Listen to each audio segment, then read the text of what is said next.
Welcome, everyone, to the Eosinophilic Esophagitis Patient Journey Education Program, which consists of a 4-part webinar series targeting different areas of the EoE patient journey. This is part 1 of the series, and I welcome Dr. Claire Beveridge of the Cleveland Clinic. She's a staff member in the Department of Gastroenterology and Hepatology and heads the EoE Adult Clinic, as well as the Transition Pediatric to Adult EoE Clinic. Welcome, Dr. Beveridge. So happy to have you here today. Thank you so much for having me. I really appreciate it. Oh, this is going to be great. So this is our first part of our webinar series on EoE. And today we're going to talk about, this is really geared towards the undiagnosed. Maybe the patient is suffering with symptoms like food getting caught in their throat or something's just not right. So I look forward to, having this great conversation and webinar with you. So let's get going. Absolutely. Thank you. So in this first part of the webinar, we'll talk a little bit about what is eosinophilic esophagitis, what are some of the symptoms that we see, how can you find a doctor to talk about it, and then, how do we diagnose it and what to expect when we're getting to the part of diagnosing a patient. So, just briefly, in terms of what eosinophilic esophagitis is, at broad strokes, it's an allergic condition of the esophagus. And when this allergic condition happens in the food pipe, it can lead to inflammation. And when that inflammation is uncontrolled, it can lead to scarring of the esophagus. And so when we kind of think about inflammation and scarring in the esophagus, for symptoms that we see, the most common symptom is usually difficulty with swallowing. And what I mean by that is that when you swallow typically food, but it can also be pills, that it'll get stuck somewhere in your throat, or maybe you just feel it slowly go down your chest. So what is the difference between food getting stuck? I know there's major impaction where you have to go to the ER, and then just things that maybe just like a fluky thing, maybe you ate too fast or not having enough, water to go down or something, explain that for us. Yeah, that can in some ways be hard to answer. So, definite frequency, if it was just a one-off, you had it one time, I wouldn't worry about it. But if it's something that you're noticing on the more frequent side, to definitely talk with your doctor about, but also never be afraid to talk with your doctor about any symptom. And I will say that for EoE, it can be really subtle. Patients may sometimes have this condition for a really long time, and they get used to how abnormal their swallowing is, and they don't realize that what they're experiencing is abnormal. So yes, I ask about, kind of the big symptoms, but I also ask about more subtle things that can happen. So it's funny when you're talking about just needing a little bit of water, that can be one of the more subtle symptoms that we can see in eosinophilic esophagitis, that someone always needs a water chaser. They need ketchup, they need ranch, they always need water whenever they're drinking. They're the last one at the table. They're known for chewing like crazy. They avoid certain foods just because they don't even realize, but it's something that does get stuck for them. So that can sometimes be a tricky thing to answer, that sometimes symptoms can be really severe in terms of every time you swallow, you're feeling it get stuck or slowly move down, or it gets so severe that food gets stuck there. And then it means that you have to go to the emergency room, but sometimes it can be subtle. So never be afraid to talk with your doctor about it. They can just give reassurance if they kind of hear you, listen to you, and don't think that it's something that needs to be evaluated further. Well, that's great advice. Now, can you clarify, where would the food get stuck? Sometimes we have a sensation maybe here, and sometimes it could be maybe here. So where would the food get stuck? And is it easy to tell always? No. Our nerve sensations are not good at telling us exactly where to localize where the food is getting stuck. The general rule of thumb is that you can feel where the food is, where it is stuck, or anywhere above it. So let's say your food gets stuck in the mid part of the esophagus, mid chest, so you may feel it right there, but you also may feel it up here in your neck. So it's not something that's easily localized based on what your symptom is. So before we get into what to do in our first doctor's appointment. What are some of the other, and I think I may have, interrupted you with a question, but what are some of the symptoms or even maladaptive behaviors that you alluded to just now? Absolutely. So just taking kind of a broad view of what the different symptoms are, they can be different in terms of adults and children. All right. Okay. So adults kind of have the more classic symptoms that we think of in terms of eosinophilic esophagitis. So that difficulty with swallowing I was talking about, chest discomfort, heartburn, regurgitation, where you're kind of feeling food or liquid spontaneously come back up. Children seem to have more nonspecific symptoms. So they could have some of the difficulty with swallowing and some of those more classic ones, but for them, it may be that they just kind of have some abdominal discomfort. Maybe they're having some nausea. Maybe they're just known for being a really picky eater. A more severe form would be failure to thrive, which basically means that they're, not eating enough in terms of maintaining their weight and their growth curve. And many different theories for why, but some of it may be that it takes a long time for that inflammation to actually turn into scarring. So, the scarring is likely more of a symptom related to the difficulty with swallowing. And a lot of children don't necessarily have that scarring and that narrowing quite yet, but some definitely can. Well, that's interesting. So I want to ask, especially when the pediatric patients, is there a link between, if a parent has a child who has asthma or maybe a lot of allergies, could that be sort of maybe a light bulb moment where they have some of the other symptoms, maybe not as, maybe they're not getting food stuck in their throat, but maybe they're a little picky eater, but they also have these other health issues. Could that be something that they could take note of and ask the doctor about? Because they may not know that this is a condition, eosinophilic esophagitis. They might not even know about it. Yeah, absolutely.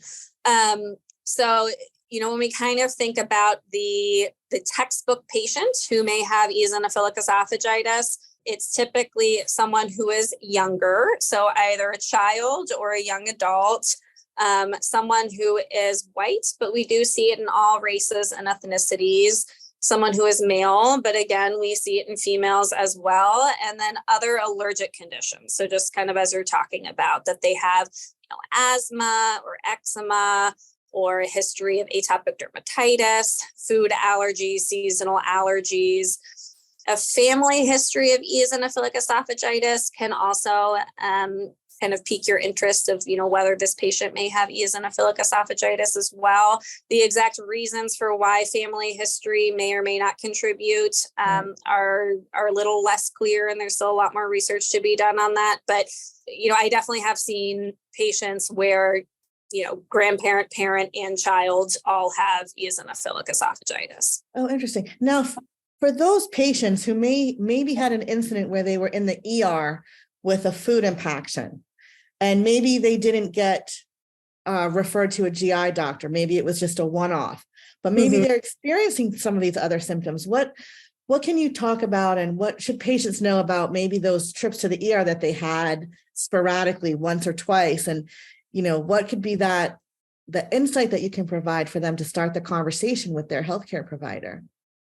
Yeah.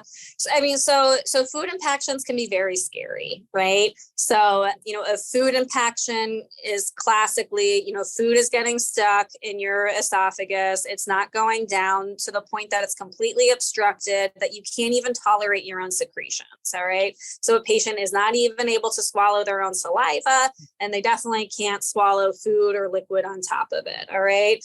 And when you see these patients, it's really sad, and it's definitely scary for them. Yeah. It is an emergency where you do need to go to the emergency room. And if the food is not passed on its own, then it requires an emergent upper endoscopy to remove it. Ideally, biopsies are gotten at that time, which is little pieces of tissue to actually be able to diagnose eosinophilic esophagitis or not. But it's not always done because when it's an emergent situation, the doctor, may be worried about the health of the esophagus and not wanting to take some biopsies. So it's possible that biopsies aren't done.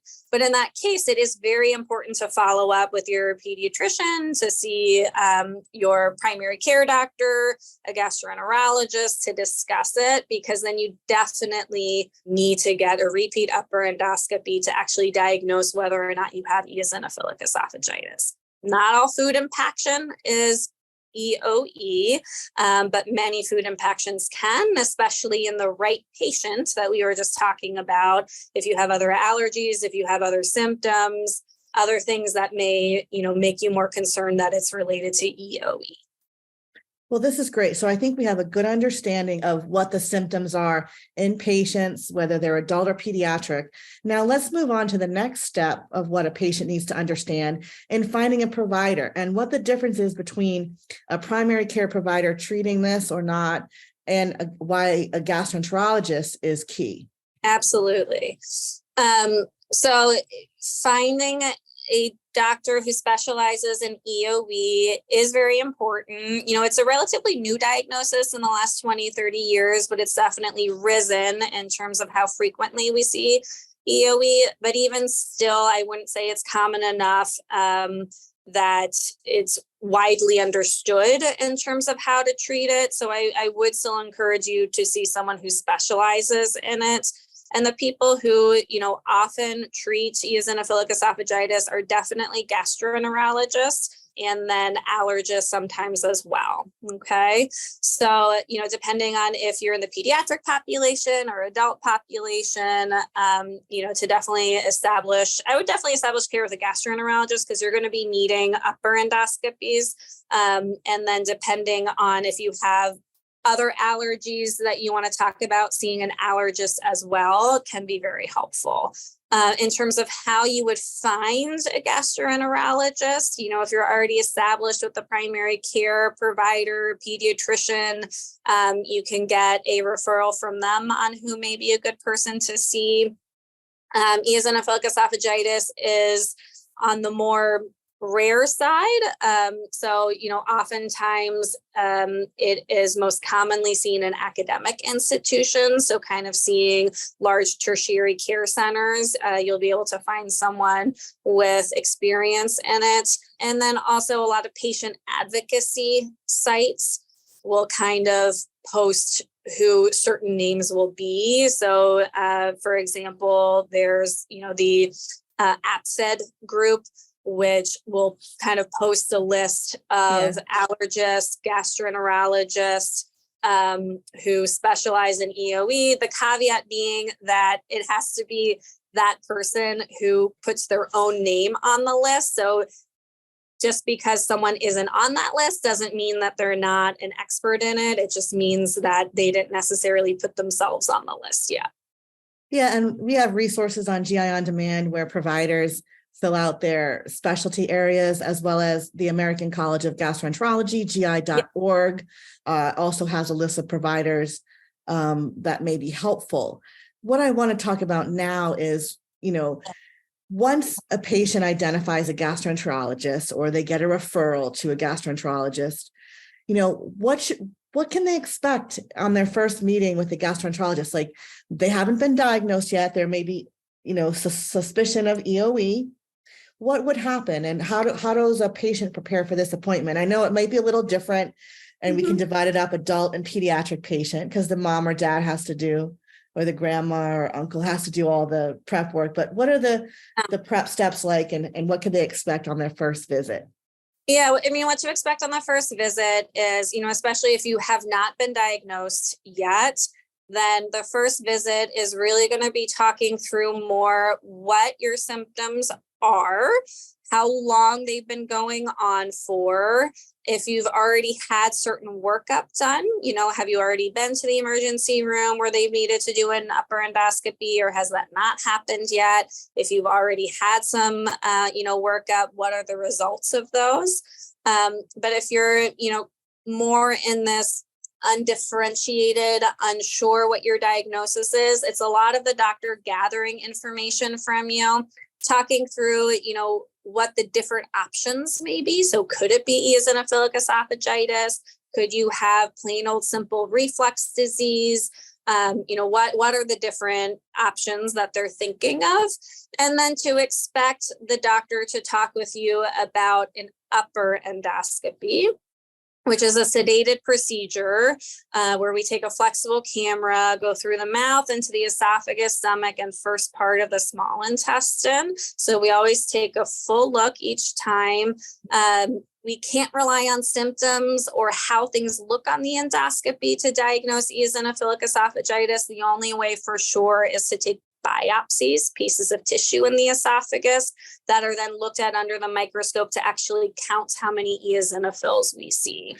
Now, there are things on the upper endoscopy that'll make us suspicious for eosinophilic esophagitis. So, seeing what we call edema, seeing rings, which is already showing us some scarring, seeing other signs of inflammation. But the only way to know for sure is based on those biopsies. So edema, you mean swelling in the esophagus, right? Swelling?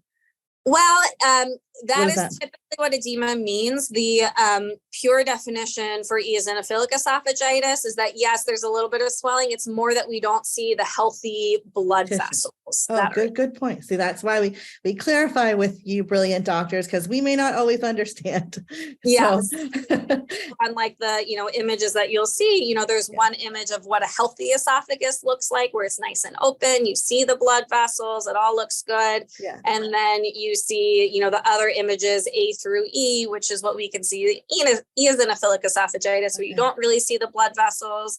You see kind of those white exudates, which is inflammation. You see those linear furrows, those lines going all the way down the esophagus. And you see those rings, those circumferential rings going all the way down. Oh, wow. So I want to back up a couple of things, because this has been so interesting. I like what you said about, it's a combination of doing the endoscopy and also what the patient reveals to the doctor in their meeting. Like, that's why it's so important, patients, to really, even though you may not think something's a symptom or it might be a big deal, to just keep track, parents of your child with some of the things that Dr. Beveridge mentioned earlier, not eating, fussy, because all these things holistically may give a better picture, right, for you to make a diagnosis. Now, the other question I want to ask is, I love this word eosinophils. Mm-hmm. I think it's a great word, but I want to break it down for patients that might not know what they are and the importance of them and their role in this disease. Absolutely. So eosinophils are white blood cells. All right. So they're a type of white blood cell that's normal in our body. What's not normal is for these white blood cells to basically get attracted and kind of focus in on the esophagus.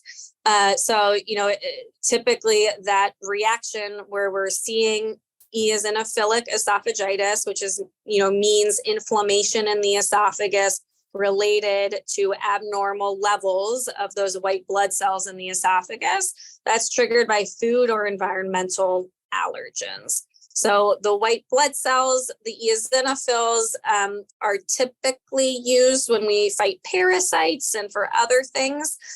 We don't often see parasites here in the United States, although sometimes we can, but we don't typically see it. And we do see that they're, often part of this, allergic and inflammatory pathway.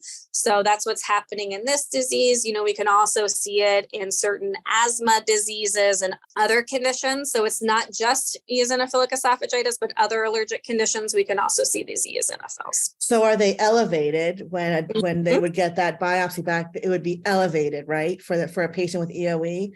Over a certain threshold, yeah. So over 15, the pathologist will count it in terms of how many they see in one high power field. So if it's over 15 in the high power field, then that is, diagnostic of eosinophilic esophagitis. Now, there can be other conditions where we can see elevated eosinophils. So we always got to make sure that there's not some other reason for you to have these elevated white blood cells. So, make sure you don't have symptoms of parasites, but also, reflux in and of itself can sometimes cause a little bit of inflammation in seeing those eosinophils. Sometimes Crohn's, which is an inflammatory bowel disease, you can sometimes see eosinophils. So, when that's another important thing for your doctor, when they see these biopsies, to make sure that they've kind of thought about you as a whole and that they think that it is eosinophilic esophagitis and not some other condition that may be causing it for you. Right, because Crohn's disease can affect the whole digestive tract. From the mouth all the way to the anus. Yep. Yeah, that's a good point. Good point. So now we're getting ready for our endoscopy. So we've had our visit with a doctor, and he suggests whether me as an adult or my child needs an endoscopy. What can we expect, Dr. Beveridge, and how can we prep? And, it sounds scary. Anytime we want to go, we have to undergo a procedure. It may be a little scary, but I want to really help patients ease their mind a little bit from a doctor's point of view on what this procedure is and how to best prepare for one. Absolutely. I mean, this is a procedure that we do day in and day out. It is for you maybe once that you get it in your lifetime, maybe a handful of times. So it absolutely, for the patient, feels more scary. But just for you to know, as the provider who does endoscopies day in, day out, this is, something that I do all the time. All right. Lots of experience with it. Whoever's going to be doing it for you, they do this all the time. In terms of what to expect, it requires sedation. Sedation can be a little bit different depending on what your provider offers in that location, but also maybe what you want. Kind of the two main ones that I think about are going to be twilight sedation, where we give you a little bit of medication to make you sleepy and comfortable, with the goal being that you don't remember it, that you're asleep. It's possible that you could wake up a little bit during it, okay? And then there's the anesthesia route, which is usually monitored anesthesia care, often called MAC, M-A-C, where we give propofol. And it's usually, a bolus of propofol or a constant drip of propofol done with the nurse anesthetist or the anesthesiologist, so that you are fully asleep the entire time. So those are generally, sedation. Those are the two main ways of doing it. Typically general anesthesia, where we intubate you and have even deeper sedation, is typically not done unless you're coming in to the hospital with that emergency food impaction, in which case we often like it to be general anesthesia, where we intubate you. That way we make sure that your airway is safe as we try to either take out the food or push the food fully through. Okay. Oh, that's great information. Every endoscopy center institution is going to have different rules. Typically, we say nothing to eat after midnight, and then, no liquids, no clears for about 4 to 6 hours before you would be getting sedation. The reason being is that we want to make sure that there's no food or liquid in your stomach that would cause an aspiration, meaning things coming back up and then going down into your airway. And anything that we need to be aware of for a parent with their child, it may be even a little bit more scary for them to have their child undergo an endoscopy. Can you speak a little bit about what they need to know? Yeah, absolutely. I mean, I would say typically for pediatrics, they like to use propofol, monitored anesthesia care, just because metabolism can be higher. We want to make sure that, a child isn't scared, isn't going to wake up, that they're just as comfortable as possible. Typically for these medications, they're pretty fast on and fast off, but you're still getting sedation. So we do say that for the rest of the day, it's possible you could still feel groggy, and that, you shouldn't make any big decisions. You shouldn't, drive cars. You shouldn't operate heavy machinery. And, to expect to have someone with you watching you afterwards, just to keep an eye out on you, and then, back to normal the next day. But you can eat and drink normally after the upper endoscopy. For the most part, you'll feel fine. You'll just feel a little bit groggy. I think some things that can be a little scary for parents when their child is undergoing sedation is that sometimes, depending on sedation and how the child is reacting, it's not uncommon for someone to cry when they're waking up from sedation. That doesn't mean that they're in pain. that something bad happened. It can just sometimes be their body's reaction to the sedation. I just love your demeanor and how, if I was a parent, I would feel at ease with the way you presented this, and I would be okay. So thank you for that. Now, before we move on to our webinar part 2, I just want to sum up the key points for patients that have been suffering for a while with maybe one or more of these symptoms, and tips for, moving forward and seeking guidance from their healthcare provider. So in summation, what would you like to say to the parents and to people who may be dealing with these symptoms? Absolutely. I would say big picture symptoms, if you're having difficulty with swallowing, things getting stuck, slowly moving down, frequent heartburn, to definitely talk with your doctor about it, but also to be aware of some of these more subtle symptoms or coping mechanisms that may happen, that needing water, needing to overchew is not necessarily normal. So to talk with your doctor to make sure that you're not missing something. And then, when you talk with your doctor, depending on what some of your symptoms may be, just to expect that an upper endoscopy may be recommended, that, overall we consider it a very safe procedure. Yes, it requires sedation. Yes, there are always going to be risks to things, but overall we consider it very safe and we do these very frequently.